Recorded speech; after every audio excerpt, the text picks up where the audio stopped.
Hello, this is a little quick video to show you how to use the combined version 1 with the Bluetooth module, DJI Power 1000, and then the extension battery, the DJI Power 2000.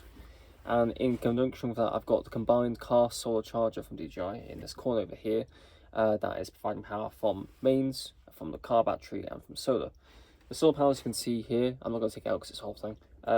You can see here that wire up to my 400-watt solar panels on the roof. That gives me about 3 AC midsummer during like a perfect day. In the winter time, because UK weather is terrible and the sun angle is really bad in the UK anyway, I get about 10 watts on a perfect day. Right now, like yesterday when it was sunny, I got about 100 watts, and it's currently February when I'm filming this. So, information good to know. Very handy in some way do have mains. And then the car charger, when I have it set to over 13 volts, it will then take the power from the battery when I'm running, take it into here and charge up to 500 watts. Which is amazing. I love it to bits. It keeps me top level 99% of the time because I drive a lot. And then from mains, I have it hooked up. That mains. Hook up your van to like either a campsite charger or like house charger or whatever it ends up being through just a normal port like here, a normal 3-pin port. The way you hook up the charger, the combined solar charger, to this whole batch system is that there's a cable goes from here, you can't see it, but the cable goes from here round the back and through into this port here. The bottom port is important because that's how we have to hook, because the SCC ports aren't all alike, keep that in mind.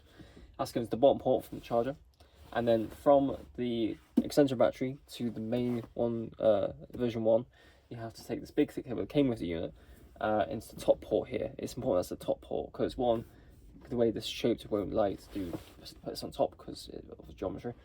It gets in the way. And second of all, this SDC port on top has a particular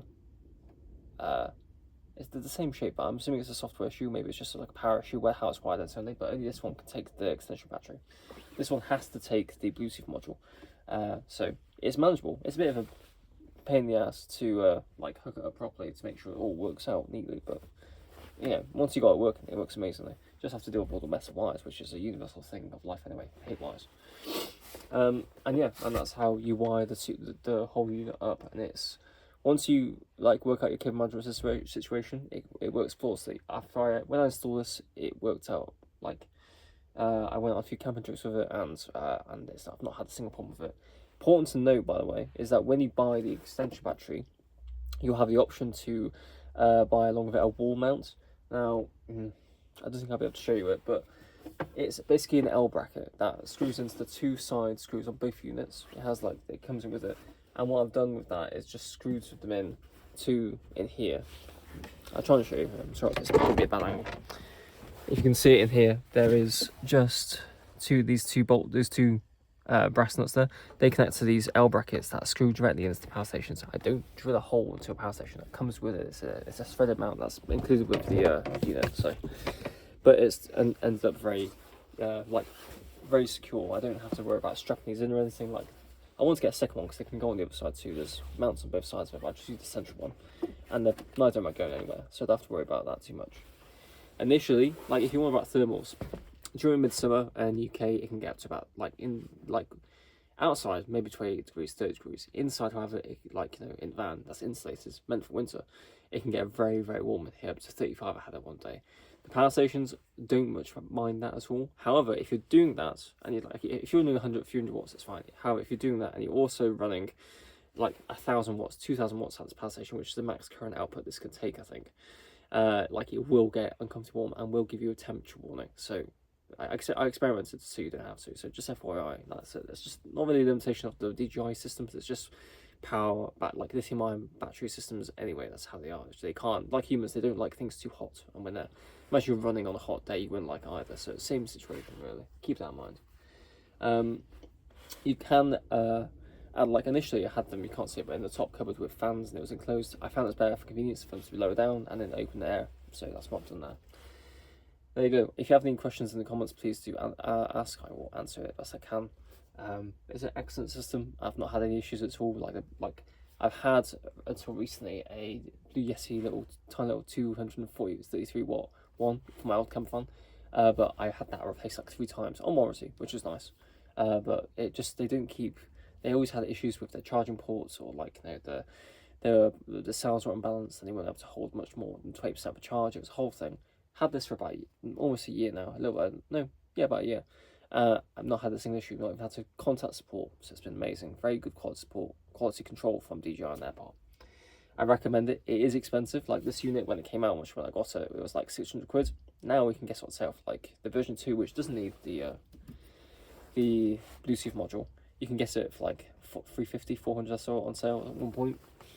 This, however, the 2001 hasn't been on sale. They say that's on sale. You can, like, I got it for 800 quid, and it's meant to be like 1,000, but it's always on sale on the DJI main website for 100 quid. So I'm just gonna say that's the standard price. So combined plus, oh sorry, I forgot to mention the combined solar charger is also like 100. No, it's about 200 quid. Don't quote me on the numbers. Look it up yourself. But yeah, altogether, it's an expensive system. I bought it in different parts, different models. I bought this first, then bought the charger, then bought that, all like 3-4 months apart. So it split out the cost for me, which is fine. But it's expensive, but a very reliable system. Don't have to worry about too much. And if you want to know how to manage all the individual settings about when to charge, like if you want to only discharge or charge up to a certain amount, you can do that. But on the app, you can have it only take wattage from a certain point from the solar panels. You can do a lot of finicky stuff with the settings to make it your preference, which I've done, and it's been great. I love this bits. There are many tutorials online for that, so I look, and also if you get one, experiment yourself. It's very easy. The app's very convenient. I do, however, recommend that now, like there's version 2's come out with that, and then the DJI 2000's come out. They don't need the module. Like this was, I think, an oversight where they would design it, perhaps, I don't know.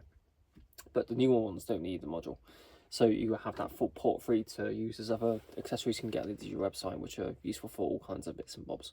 So I recommend getting the version 2. But if you ever have, if someone out there has the version 1, this is how you manage it with all systems. I'm happy with it. I don't need to change it. I don't need anything else in this battery system. Might get another extension in, I don't know, 3 years time, 2 years time if I want to, but it's expensive. Maybe unless it goes down in price. But for a Persia box with a fridge and lighting and occasionally running a kettle and all that kind of thing, I use gas mostly, but like electric kettles are nice in the pinch, you know. I don't need anything else. It keeps me going for about a week without I need to hook up in the middle of summer. So yeah, solar power. In winter, however, it lasts me about 4 days, but that's still amazing. Like I think that's more than enough time for a little quick camping trip. And if you ever need to, you can always go to campsite and hook up and bring up to 4 when you saw it again for another week, 4 to 7 days. So yeah, recommend it. And of course, again, you can take this out and charge it at home and back in again. Oh, forgot to mention. A really amazing feature that I love about this is that you can the combined unit here also allows you to take power from the battery system itself and charge your van battery directly in reverse. Again, you can finish with the settings in the app, and I found that very useful. A couple of times I've been stupid and left lights on and it's been dead. There's a door now, and then I've just gone to the battery. It's been on 6% standard like storage charge. I've just told it in the app to charge up the battery. 10 minutes later, come back, fan starts. Don't need to worry about anyone else asking for AA or like getting like a separate battery charger for the van. Amazing, love it to bits. And you can do that with solar panel in the summer. Like imagine it's dead and your van battery says worst case scenario, wait till the morning if you're camping, and then wait an hour till it gets to like 10% charge and then have it charge up the battery. You're done. Good. I can't imagine that system. And of course I can imagine a bigger system, like more power is always better, but that's amazing for the average Joe. So enjoy. I hope that was good information for you. Have a good day.